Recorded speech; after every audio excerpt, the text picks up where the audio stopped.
કાયમી સાથે જ છે. જ્યારથી જિલ્લાના 5 ધારાસભ્યો કોઈ પણ વહીવટી પ્રક્રિયા હોય, સંગઠનના કોઈ પ્રક્રિયા હોય, અમે એક સાથે જ જઈએ છીએ અને અમારા વચ્ચે કોઈ મતભેદ પણ નથી.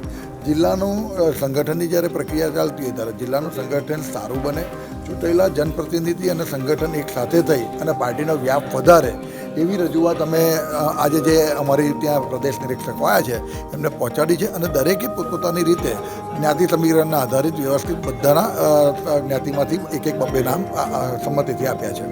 ના એવું નથી. એ તો પ્રદેશ નક્કી કરતું હોય, અમારે તો ખાલી નામ સૂચવવાના હોય, પણ ઉપરથી નક્કી થતું હોય કોને. પણ અમારી લાગણી એવી જ હતી કે ભાઈ જે પણ આવે સંગઠન અને ચૂંટાયેલી પાંખને સાથે લઈ અને સંકલન કરી અને કોઈ પણ નિર્ણયો લેવાય અને નિર્ણય વિવાદ લેવાય કે જેનાથી જિલ્લાની અંદર કોઈ વિવાદ થાય ના. એમાં જિલ્લાની અંદર કોઈ વિવાદ છે જ નહીં.